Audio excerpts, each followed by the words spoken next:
Hello. So I'm wondering if you could answer me some questions about physics. We can. Yeah. So a friend of mine introduced me to you, and I'm so appreciative about that. And I often hear you talking about politics and law, and that it's outside the vortex. And I studied law, and nowadays I'm more. Try to study physics and mathematics, and I really like it. And I try to bring down maybe 4 questions, which seem to be very trivial, but to me it seems to be at the bottom of quantum mechanics or what people in complex books write about. And I always think, oh God, these people must suffer because it's so complex, and the mathematics about quantum mechanics. And the nice thing about it, and we're happy to have a discussion with you as far as Esther's vocabulary can carry it, but the thing that we want to begin with is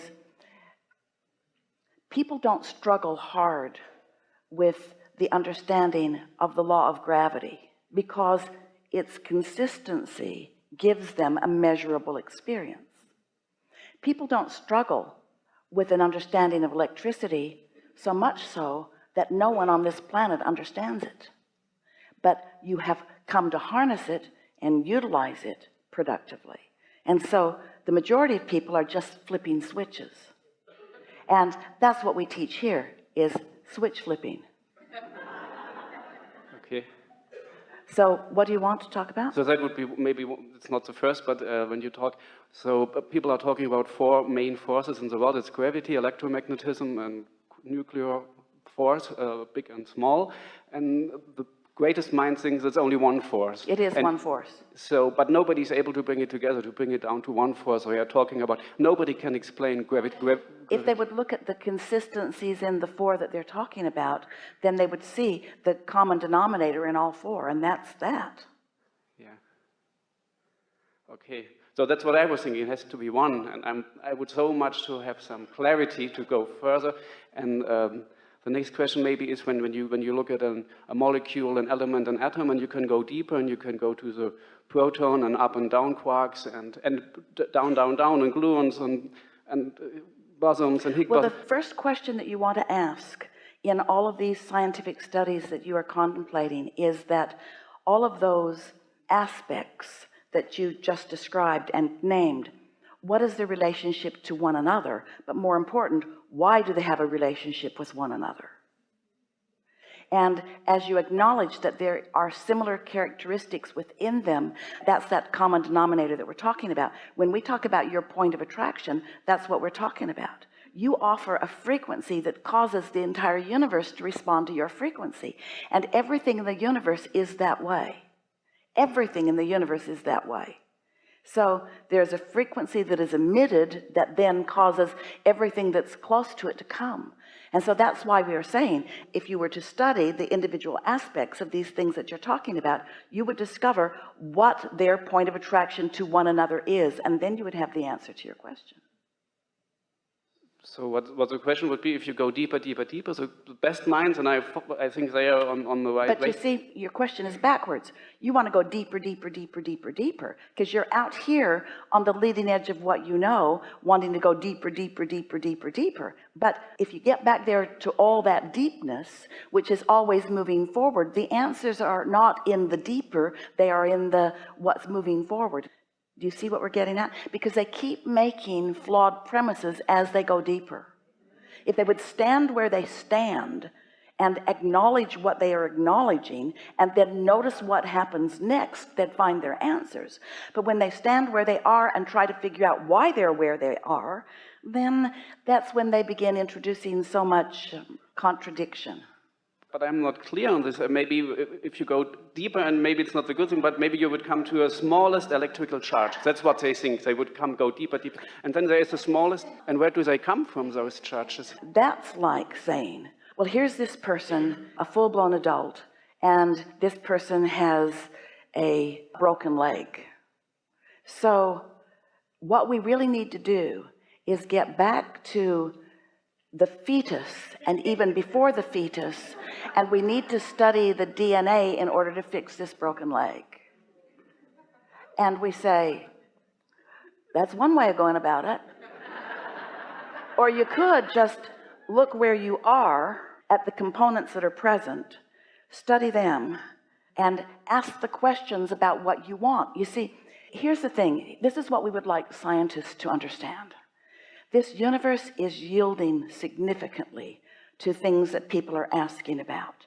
So if you could stand where you are, given where you are with the world around you, and you could ask questions about where you want to go, those answers about the next step would come.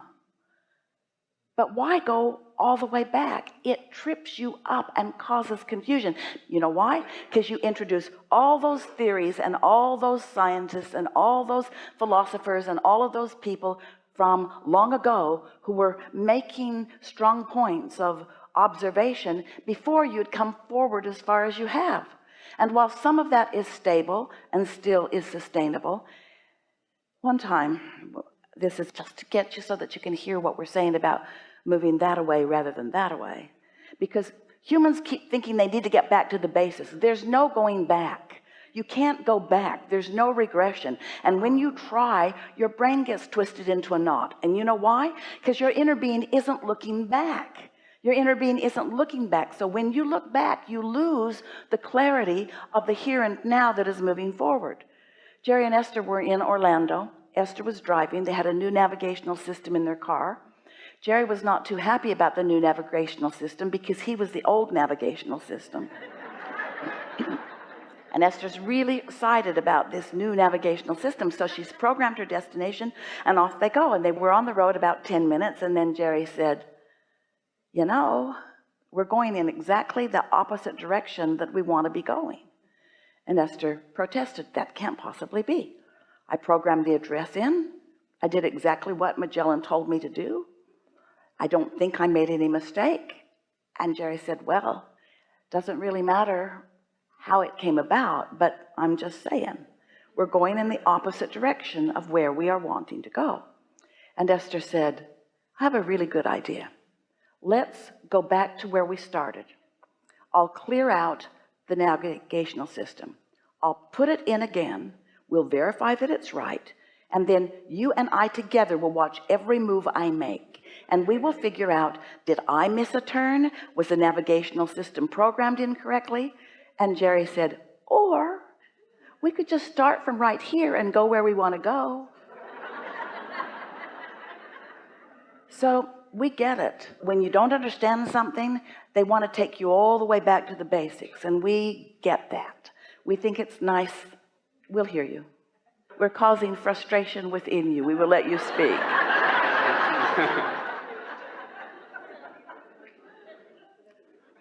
Yep. Did you find our story to be slightly interesting? Yeah. Did you find it to be simplistic and trivial? Yes. That's what you got to do with all this physics stuff. You got to make it simplistic and trivial, and it'll take you anywhere you want to go. It will prove itself to you. Yeah. It will show you in the newness what it is. Yeah, but on this hand, there are all those books, and they are so complex, and it's not helping people, and some people are getting crazy, I think, when I listen to them and trying to figure it out. And I would like to put it down in easy words, and then, but it also starts with the questions, what is the smallest electrical charge, how do they form, on what information is the communication based, so that these small electrical charges form maybe protons and atoms and molecules and organs and humans and planets and the universe. And one big question, what is consciousness? No physicist or nobody else is able to, and where does the energy come from? Who puts spin and rotation on electrical charges? They're so caught up in the complexity of their questions that they cannot hear the simple answers. And I would like to, and maybe most of... We will define consciousness for you. Consciousness is vibration that is offered from more than one point of view simultaneously. And the powerful law of attraction gathers the components of consciousness together in streams of sameness and creates thought forms which eventually become thought gasalts, which eventually become rivers of thought, which eventually manifest into things. But where does it come from? Where does the energy come from? Where does the energy come from? Who puts vibration on matter or charges? And where does it come from? Where does it start? they wonder about where is this energy, they're thinking about God particle, or they don't know where it comes from. This is the best way of simplistically explaining that to you. We're going to start at this edge and then go all the way to the beginning edge. Every thought has within it wanted and unwanted, and no thought and therefore no vibration exists outside of a perceiver. So that's the first thing that trips humans up, because they want to get back to the beginning, which they assume had no human or no consciousness to perceive. So if it has to be perceived in order to exist at all, then don't we have to get back somewhere to where the first perceiver was? And then they make up fairy tales, and all kinds of religions start with that stuff. So consider this. If you can accept that right here and now, and it was in the beginning as it is now, as you think a thought, immediately that thought begins to think, because the thought that you gave birth to is now vibration and therefore consciousness. We acknowledge it's consciousness so small you don't want to acknowledge it, but it is consciousness just the same. So as you think a thought, that thought thinks. And in the beginning, the vibration, just like now, had two polar opposite sides of the thought. We say wanted and unwanted. In those days, you wouldn't want to call it wanted and unwanted, because you don't acknowledge that there was any wanter. But there was a vibration that was present or absent, present or absent, present or absent. And the absence acknowledged the presence, and the presence acknowledged the absence. And so there was communication between the two. And because that existed, then another thought could come, and another thought could come. And so let's just begin, if you want to, with the very beginning thought. But you want to say, how did the first anything exist? Well, who could possibly go back to the before there was anything? Because from our perspective out here where there's everything, we must acknowledge there was always everything. There were just fewer consciousnesses that could perceive the everything that always was there.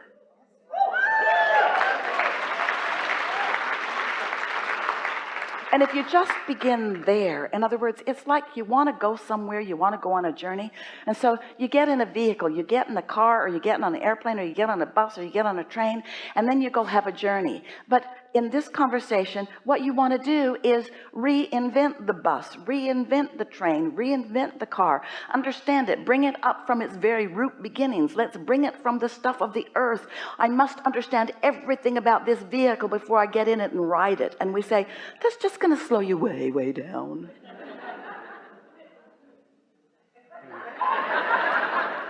You got another question? We'd like maybe to, one last, or maybe. if you'll ask us a question, we'll answer it. Okay, so a lot of people are asking looking for the one formula to explain the whole world, and they think it must be something. Like attracts like. Yeah. There's a vibrational frequency. So is mathematics of any help or not? Or is it because there are so many complex books that Mathematics is proof of that. Mathematics supports that completely.